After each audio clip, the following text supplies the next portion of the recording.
അസ്സലാമു അലൈക്കും വറഹ്മത്തുള്ളാഹി വബറകാതുഹു. പ്രിയപ്പെട്ടവരെ, അബൂ ബർസത്തുൽ അസ്ലമി റളിയല്ലാഹു അൻഹുവിൽ നിന്ന് നിവേദനം ചെയ്യുന്ന ഒരു ഹദീസ് ഉണ്ട്. വളരെ പ്രാധാന്യത്തോടെ നമ്മൾ മനസ്സിലാക്കേണ്ട ഒരു ഹദീസ്, വളരെ ഗൗരവത്തോടുകൂടി ഉണർത്തുന്ന ഹദീസ്. ആരാ ഉണർത്തുന്നതെന്നറിയോ? ഈ ആരാന്റെ കുറ്റവും കുറവും അന്വേഷിച്ച് നടക്കുന്ന മനുഷ്യന്മാരുണ്ടല്ലോ, മറ്റുള്ളവരുടെ പോരായ്മകൾ ഇങ്ങനെ ചികഞ്ഞന്വേഷിക്കുന്നവർ, അവരോട് വളരെ ഗൗരവത്തോടെ ഉണർത്തുന്ന ഒരു ഹദീസാണ്. പക്ഷെ ഈ ഹദീസിന്റെ ആദ്യത്തെ ഒരു വചനമുണ്ട്. ആ വചനം തന്നെ നമ്മളെ വല്ലാതെ ഭയപ്പെടുത്തുന്ന വചനമാണ്. ആ ഹദീസ് തുടങ്ങുന്നത് തന്നെ ഇങ്ങനെയാണ്: യാ മഅ്ശറ മൻ ആമന ബിലിസാനിഹി വലം യദ്ഖുലിൽ ഈമാനു ഖൽബഹു.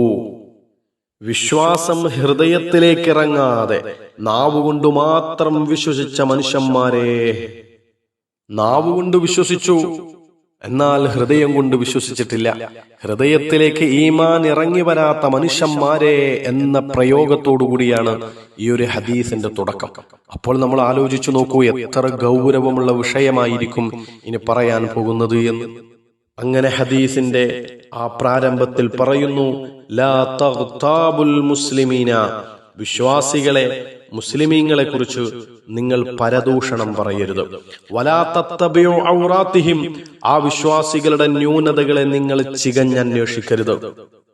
ഇനി ആ ഹദീസിന്റെ തുടക്കവും ഈ ഹദീസിന്റെ പ്രാരംഭത്തിൽ പറഞ്ഞ നാവുകൊണ്ട് വിശ്വസിക്കുകയും ഈമാൻ ഖൽബിലേക്ക് ഇറങ്ങി വരാതിരിക്കുകയും ചെയ്ത മനുഷ്യന്മാരെ എന്ന് പറഞ്ഞിട്ടാണല്ലോ വിശ്വാസികളെ കുറിച്ച് നിങ്ങൾ പരദൂഷണം പറയരുത് എന്ന് പറയുന്നത്. അപ്പോൾ വിശ്വാസികളെ കുറിച്ച് പരദൂഷണം പറയുന്നവർ, അവർ ഹൃദയത്തിലെ ഈമാൻ ഇറങ്ങി വരാത്ത മനുഷ്യന്മാരാണ്, ഹൃദയത്തിൽ ഈമാനില്ലാത്ത മനുഷ്യന്മാരാണ് എന്ന് ഈ ഹദീസിന്റെ പ്രയോഗത്തിൽ നിന്ന് നമുക്ക് മനസ്സിലാക്കാൻ വേണ്ടി കഴിയും. സത്യവിശ്വാസികളായ, സത്യവിശ്വാസിനികളായ മുഅ്മിനീങ്ങൾ, മുഅ്മിനാത്തുകൾ അവരുടെ ന്യൂനതകളെ അന്വേഷിക്കുന്നു ചില മനുഷ്യന്മാർ. അവരുടെ കുറവുകൾ കണ്ടെത്താൻ വേണ്ടി ബദ്ധപ്പാടുപെടുകയാണ്. അങ്ങനെ വല്ല കുറവും കണ്ടെത്തിക്കഴിഞ്ഞാൽ അത് മാലോകരോട് വിളിച്ചു പറയാൻ എന്തെന്നില്ലാത്ത ആവേശമാണ് ചില മനുഷ്യന്മാർക്ക്. എന്നാൽ അത്തരം മനുഷ്യന്മാരോട് റസൂലുള്ളാഹി സ്വല്ലല്ലാഹു അലൈഹി വസല്ലം തങ്ങൾ വളരെയേറെ ഗൗരവത്തോടെ തന്നെയാ പറയുന്നത്: മുഅ്മിനീങ്ങളെ കുറിച്ച്, വിശ്വാസികളെ കുറിച്ച് നിങ്ങൾ ഗീബത്ത് പറയല്ല, നിങ്ങൾ ഫിത്ന പറയല്ല, നിങ്ങൾ ഫസാദ് പറയല്ല, നിങ്ങൾ പരദൂഷണം പറയല്ല. ആ മുഅ്മിനീങ്ങളുടെ ന്യൂനതകളെ നിങ്ങൾ അന്വേഷിച്ച് നടക്കല്ല.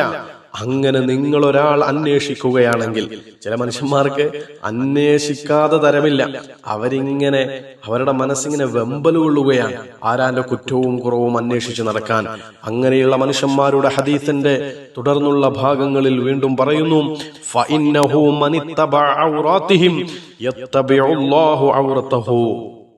വിശ്വാസികളുടെ ന്യൂനതകൾ ചികഞ്ഞന്വേഷിച്ചാൽ തീർച്ചയായും അള്ളാഹു അവന്റെ ന്യൂനതകളെയും ചികഞ്ഞന്വേഷിക്കുന്നതാണ്. നമ്മൾ മുഅ്മിനീങ്ങളുടെ കുറ്റവും കുറവും കണ്ടെത്താൻ വേണ്ടി ഇങ്ങനെ ഓടി നടന്നാൽ നമ്മുടെ കുറ്റവും കുറവും അള്ളാഹു കണ്ടെത്തും. അങ്ങനെ കണ്ടെത്തിയാൽ, അള്ളാഹു ചികഞ്ഞന്വേഷിച്ചാൽ, വമൻ യത്തബഇല്ലാഹു ഔറതഹു യഫ്ളഹുഹു ഫീ ബൈതിഹി, യഫ്ളഹുഹു ഫീ ബൈതിഹി. അവരുടെ ന്യൂനതകൾ അള്ളാഹു ചികഞ്ഞന്വേഷിച്ചാൽ അവനെ അള്ളാഹു അവന്റെ വീട്ടിൽ വെച്ച് വഷളാക്കും. ജനമധ്യത്തിൽ നമ്മൾ വഷളായി പോകും. നമ്മളൊരു പക്ഷെ വീട്ടിലായിരിക്കും, നമ്മൾ വീടിനകത്തളങ്ങളിൽ സുരക്ഷിതമായി കഴിയുന്നുണ്ടാകും.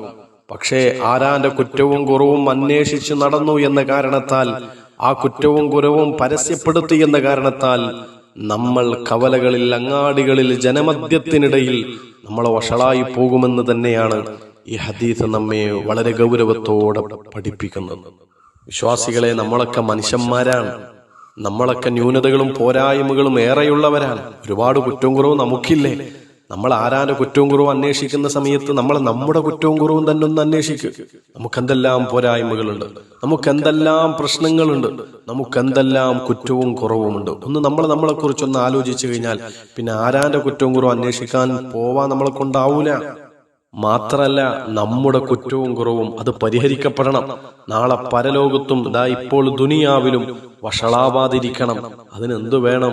നമ്മുടെ പാപങ്ങൾ അല്ലാഹു പുറത്തു തരാൻ, നമ്മുടെ രഹസ്യങ്ങൾ അല്ലാഹു മറച്ചു വെക്കാൻ, നമ്മുടെ പോരായ്മകളെ അല്ലാഹു പരിഹരിക്കാൻ, നമ്മുടെ ന്യൂനതകളെ അല്ലാഹു പരിഹരിക്കാൻ.